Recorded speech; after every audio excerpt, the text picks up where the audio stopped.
बिस्मिल्लाहिर्रहमानिर्रहीम, अस्सलामुअलैकुम। Welcome to Shah food. Special thanks to my viewers for supporting me. बहुत सारे लोगों ने मुझे फरमाइश की है दिल्ली के स्पेशल खानों की, तो आज आ गया है आपकी फरमाइश पे दिल्ली का देगी स्टाइल स्टू रेसिपी। तमाम इंग्रेडिएंट्स सामने रेडी हैं। 1 टेबलस्पून नमक लिया है मैंने और 1 टेबलस्पून कुटा हुआ धनिया, 3 से 4 कटी हुई हरी मिर्चें, साबुत गरम मसाला लिया है मैंने, कुटा हुआ लहसुन अदरक, साबुत लाल मिर्चें, पिसा हुआ गरम मसाला, हाफ टी स्पून हल्दी, 5 टमाटर लिए हैं मैंने, उन्हें रफली चॉप कर लिया है, 5 प्याज लिए हैं वो भी रफली चॉप कर लिए। बीफ को हाफ बॉयल करते हुए 2 से 3 साबुत लहसुन मैंने डाल लिए थे, बिल्कुल हाफ बॉयल है, फुल डन नहीं है। रेसिपी स्टार्ट करते हैं। बिस्मिल्लाहिर्रहमानिर्रहीम। मैं बना रही हूँ हांडी में बहुत ज़बरदस्त इसका टेस्ट आता है। सबसे पहले मैंने ऑयल गरम करके प्याज डाली है। प्याज को फुल कुक नहीं करना है। खड़े मसाले का स्टू बनेगा। लहसुन अदरक बिल्कुल बस कुटा हुआ होना चाहिए, ना ज़्यादा बारीक हो ना ज़्यादा मोटा हो। प्याज लहसुन अदरक अच्छी तरह फ्राई हो जाए तो इसमें हम गोश्त डालेंगे। गोश्त मैंने हाफ बॉयल इसीलिए किया था क्योंकि मुझे सारा खड़े मसाले का स्टू बनाना है।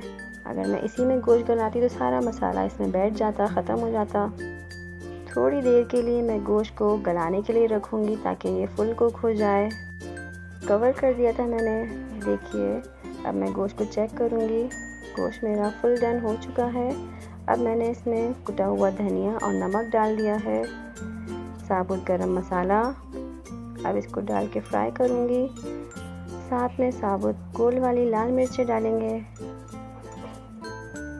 अब इसके अंदर मैं डाल रही हूँ पिसी लाल मिर्च, हल्दी और पिसा हुआ गरम मसाला डाल के गोश्त को अच्छी तरीके से भुनाई कर लेंगे। गोश्त में अच्छे तरीके से इसको मिक्स कर लेंगे, भुनाई कर लेंगे। और अब इसमें जाएंगे टमाटर।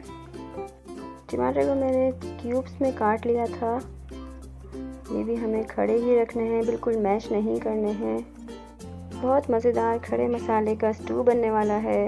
हांडी में तो और ही अलग ही मज़ा आता है इसका। हांडी में बनाने का इसका टेस्ट और जायका बहुत डिफरेंट होता है। 10 मिनट के लिए मैंने कवर कर दिया था इसको और आप देख सकते हैं बहुत मज़ेदार खड़े मसाले का देगी स्टाइल स्टू तैयार हो चुका है। हरा मसाला डाल दीजिए साथ में। बिलीव मी बहुत ज़बरदस्त इसमें खुशबू आ रही है। ज़रूर ट्राई कीजिएगा। लुक चेक कीजिए, बहुत ज़बरदस्त लुक आ रहा है इसका। ज़रूर ट्राई कीजिएगा और मुझे कमेंट बॉक्स में शेयर कीजिएगा कैसी बनी है रेसिपी। चैनल को सब्सक्राइब ज़रूर कर दीजिएगा ताकि मेरी आने वाली नई रेसिपी और नई वीडियो आप तक ज़रूर पहुंच जाए। Thank you so much. मिलते हैं नेक्स्ट वीडियो में। अल्लाह हाफिज़।